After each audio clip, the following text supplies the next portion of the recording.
اسلام کو ابتدائی ہی مراحل میں نقصان پہنچانے کے لیے بنو امیہ نے تاریخ میں کیا کردار ادا کیا، یہ سب پر جو بھی تاریخ ہسٹری سے واقف ہیں ان کے لیے عیاں ہے، جس کی وضاحت میں پچھلے 2 جمعوں میں بھی عرض کر چکا ہوں۔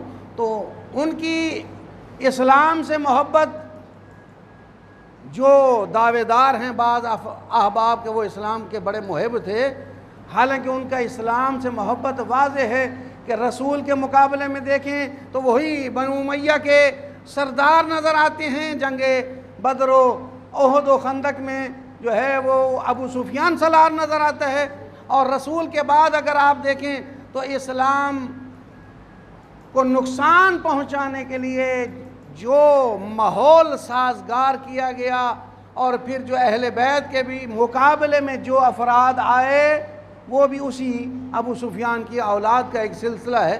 اس میں کوئی چھپی ہوئی بات نہیں ہے، تاریخ میں آیا ہے کہ رسول کے بعد بھی اہل بیت کے مقابلے میں، مولا علی علیہ السلام کے مقابلے میں، پھر امام حسن علیہ السلام کے مقابلے میں جو افراد آئے ہیں جنہوں نے تلواریں اٹھائی ہیں، اہل بیت کے مقابلے میں ان کا تعلق بنو امیہ سے ہے۔ اور مولا متقیان حضرت علی ابن ابی طالب علیہ السلام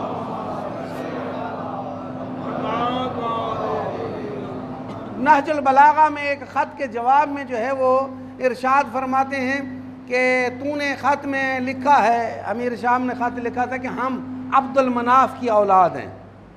تو اس کے جواب میں مولا نے فرمایا کہ ظاہری طور پر تو ایسے کہہ رہا ہے کہ عبد المناف کی اولاد ہیں، لیکن یاد رکھ ہاشم، جو ہاشم ہے وہ امیہ کی طرح نہیں ہے، عبد الشمس کی طرح نہیں ہے، ہاشم عبد الشمس کی طرح نہیں ہے، عبد المطلب جو ہے وہ امیہ کی طرح نہیں ہے، اسی طرح عبد المطلب امیہ کی طرح نہیں ہے، اور ابو سفیان ابو طالب کی طرح نہیں ہے۔ یہ نہج البلاغہ کے جملے میں عرض کر رہا ہوں۔ اور پھر مولا نے آگے وضاحت کی کہ مہاجر جو ہجرت کرنے والے ہیں وہ طلقاء کی طرح نہیں ہیں۔ مہاجر کون ہیں؟ جنہوں نے مکہ سے مدینہ ہجرت کی۔ اور طلقاء کون ہیں؟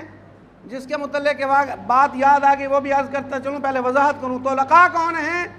وہ لوگ ہیں جب رسول خدا حضرت محمد مصطفیٰ صلی اللہ علیہ وآلہ وسلم نے جب فتح مکہ کیا، مکہ جب فتح ہوا تو یہ جو اب تک اسلام نہیں لائے آئے تھے، ابو سفیان اور اس کے بنو امیہ کا خاندان جو ہے اسلام نہیں لائے تھے، اور وہ آئے اور انہوں نے بڑی جنگیں کی، انہیں پریشانی تھی کہ آج جو ہے ہم سے شاید بدلہ لیا جائے گا۔ تو آپ نے رسول نے فرمایا کہ انتم الطلقاء، آج تم آزاد ہو، تم سے بدلہ نہیں۔ مولا علی علیہ السلام اپنے خط میں امیر شام کو بتا رہے ہیں جو ہجرت کرنے والے اور جو طلقاء ہیں رسول نے جنہیں سند دیا وہ برابر نہیں ہو سکتے، وہ کبھی برابر نہیں ہو سکتے۔ اسی طرح مولا نے فرمایا لَلسَّرِيُّ كَاللَّصِيقِ، اسی طرح جو سری کون ہیں؟ سری وہ جو صحیح النسب ہیں۔ صحیح النسب اور منسوب النسب برابر نہیں ہو سکتے، لیکن وہ شرح ابن عبد الحدید نے اس کا ترجمہ مختلف کیا ہے۔ اس نے کیا ہے کہ یعنی ایمان کے پختہ اور جن کے دلوں میں ایمان داخل نہیں ہوتا اور ایمان جن کے پکا نہیں تھا وہ برابر نہیں ہو سکتے۔ لیکن علامہ مجلسی نے اس کا ترجمہ و تشریح کیا ہے کہ مولا نے یہ لفظ صریح اور لصیق کا جو استعمال کیا ہے، یہ وضاحت دراصل اشارہ ہے، امیر شام کو یاد دلایا جا رہا ہے کیا کہ صریح النسب، کہ ہمارا ہاشم سے جو نسب چلا ہے وہ واضح، آشکار اور پاکیزہ ہے، ہمارا نسب صحیح النسب ہے، اور تمہارا جو نسب ہے وہ لصیق ہے۔ لصیق کا مطلب یہ ہے کہ منسوب شدہ نسب۔ وہ عبد الشمس کا ایک غلام تھا، اس غلام کو جو ہے اس کا بیٹا نہیں تھا، اپنے غلام کو جو رومی غلام تھا اس رومی غلام کو اس نے اپنا بیٹا بنایا تھا اور اسی سے اس کی نسل چلی تھی. اور یہ جو بنو امیہ کی طرف نسبت دی جاتی ہے دراصل یہ عبد المناف کی اولاد ہی نہیں ہے. مولا علی خط میں بتا رہے ہیں تم منسوب النسب ہو، ہم صریح النسب ہیں. تو یہ وہ خاندان ہے جس کے متعلق مولا متقیان نے واضح طور پر بتایا ہے یہ تقابل ممکن نہیں ہے. اہل بیت کا تقابل کسی سے ممکن ہی نہیں ہے. اور اسی کو اگر دیکھا جائے تو مولا نے یہ واضح کر دیا ہے. اسی طرح یہ اسباب کربلا کی طرف آپ آئیں تو اب دیکھیں کہ یہ سبب کربلا کا بن کیسے گیا، کیسے یہ رسول کے مقابلے میں صحابی آ گئے، کیسے رسول کے مقابلے میں کلمہ گو آ گئے. تو یہ ماحول تیار کیا گیا. یہ ماحول کیسے تیار ہوا؟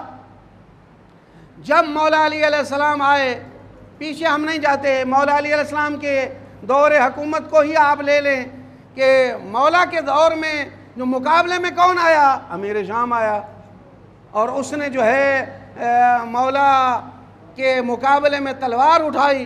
اور جب مختلف مراحل میں جو ہے وہ صلح ہوئی، اس کے بعد جو ہے وہ چلا گیا، مولا علی علیہ السلام نے جنگ کی.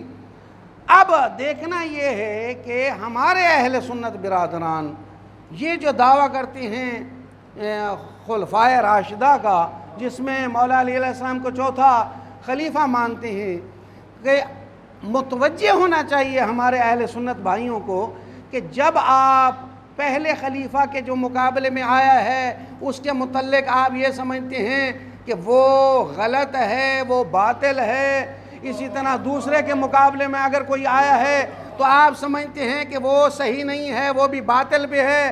اسی طرح آپ تیسرے کے مقابلے میں جو آئے ہیں تو آپ کہتے ہیں کہ وہ بھی صحیح نہیں ہے.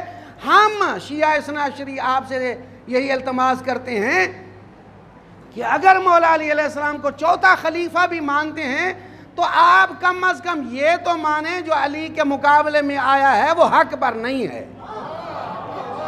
یہ تو ماننا چاہیے، یہ تو عقلی دلیل ہے، ہمیں متوجہ ہونا چاہیے.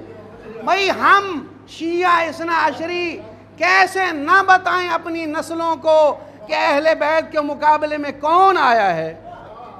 اگر تم متنازع بل لے کے آتے ہو اور بنو امیہ کو اسلام کا لبادہ پہنا کے چھپانا چاہتے ہو، بھئی آپ کی اہل سنت تاریخ نے ان کو نہیں چھپایا، ہم کیا کریں؟ ہمارے کیا قصور ہے؟ ہمارے یہ خلاف، یہ اصل میں یہ جو آپ متنازع بل جو ہے وہ خاموشی کے ساتھ جو منظور سینٹ سے کرایا ہے، میں سمجھتا ہوں اس میں ظاہری طور پر ممکن ہے ایک شیعہ کے لیے، ایک خطیب کے لیے جو ہے وہ پریشانی ہو، مشکلات ہوں، FIR ہوں.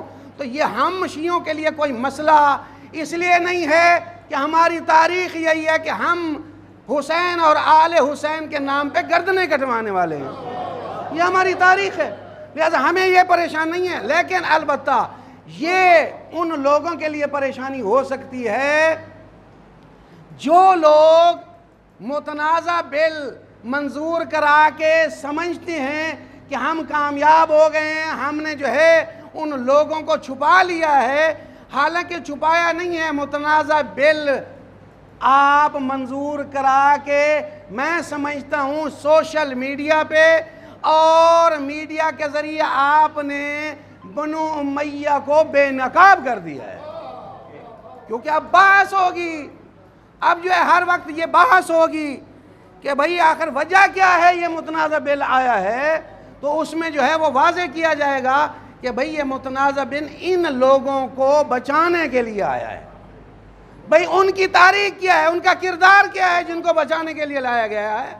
تو وہ آپ کے اہل سنت سمجھدار نوجوان بھی آخر ہر کسی سے سوال کریں گے آخر ان کو بچانے کے لیے جو ہم بل لے آئے ہیں اپنی پاکستان سینٹ میں منظور کرایا ہے تو آخر انہوں نے کیا کیا ہے. تو ہم شیعہ فقط یہی کہیں گے کہ دیکھ لیں کہ انہوں نے اہل بیت کے ساتھ کیا سلوک کیا ہے. ہمارا یہی تقاضا ہے. لہٰذا ہم اس متنازع بل کو یکسر مسترد کرتے ہیں، اور ہم یہ سمجھتے ہیں کہ یہ متنازع بل پاکستان میں جو بڑے عرصے کے بعد جو ہے کچھ امن کی صورتحال واضح ہوئی ہے اور امنیت قائم ہوئی ہے، یہ دراصل شر پسند عناصر نے اس امنیت کو تباہ کرنے کے لیے اس بل کو منظور کرایا ہے، اور کچھ نہیں ہے۔ یہ پاکستان کو نقصان ہے، کیونکہ پاکستان میں شیعوں کا کردار جو ہے، پاکستان کے وجود میں شیعوں کا خون ہے اور شیعوں کا مال ہے، تو اس اعتبار سے پاکستان کو نقصان پہنچانے کے لیے یہ بل منظور کرایا گیا ہے، اور یہ ایک خاص طبقے کو جو ہے اپنے ووٹ کو حاصل کرنے کے لیے، خاص طبقے کو جو ہے راضی کرنے کے لیے بل منظور کرایا گیا ہے۔ اس بل میں جہاں ہم شیعہ اس کو مسترد کرتے ہیں، وہاں اہل سنت صاحب فہم اور صاحب عقل افراد بھی اس کو صحیح نہیں سمجھتے، کیونکہ اس کے لیے بہت سارے مشکلات ہیں، کیونکہ تاریخ کی ساری کتابیں آپ کو جو ہے وہ دریا برد کرنی پڑیں گی اگر یہ اس بل پر آپ عمل کریں گے۔ تاریخ بھری پڑی ہے کہ اصحاب کے مقابلے میں ہے، اور ایک آیت، ایک حدیث آپ کو سناتا چلوں کہ امام نسائی اہل سنت کے جو ہیں محدث ہیں، انہوں نے ایک حدیث بیان کی ہے، وہ عرض کرتا چلوں، اور یہ متفق ہے، تمام علماء اہل سنت بھی بیان کرتے ہیں کہ من سب علیاً فقد سبنی، رسول فرماتے ہیں کہ جس نے علی کو گالی دی، علی کی توہین کی، اس نے مجھ رسول کی توہین کی۔ اب آپ تاریخ میں دیکھیں کہ علی پر جو ہے وہ جمعے کے خطبوں میں کون سب و شتم کرتا تھا، اگر وہ کرتا تھا اس کو بچانے کے لیے آپ کوشش کریں گے تو آپ اس حدیث کو سامنے رکھیں کہ جس میں رسول فرما رہے ہیں کہ جس نے علی پر سب و شتم کیا اس نے مجھ رسول پر سب و شتم کیا، تو دوسرے لفظوں میں آپ علی پر سب و شتم کر کے جو تاریخ میں کر گئے ہیں خود رسول کو ناراض کر رہے ہیں۔ تو ایسے احباب سے ہم یہی گزارش کریں گے کہ پاکستان کا امن خراب نہ کریں، یہ ان اختلافی بحثوں کو کتابوں تک یا عقلی دلائل تک رہنے دیں، اس کو فتنہ فساد اور اختلاف کا باعث نہ بنائیں، اور اس بل کو ردی کی ٹوکری میں ڈال کے پاکستان کے امن کو محفوظ بنائیں۔ اللہ سے دعا ہے کہ اللہ اہل بیت کے صدقے ہمیں حقائق کربلا، اسباب کربلا کو سمجھنے کی توفیق عطا فرمائے، اور ہمارے پاکستان کو اللہ امن کا گہوارہ بنائے۔ بسم اللہ الرحمن الرحیم، والعصر ان الانسان لفی خسر الا الذین آمنوا وعملوا الصالحات وتواصوا بالحق وتواصوا بالصبر۔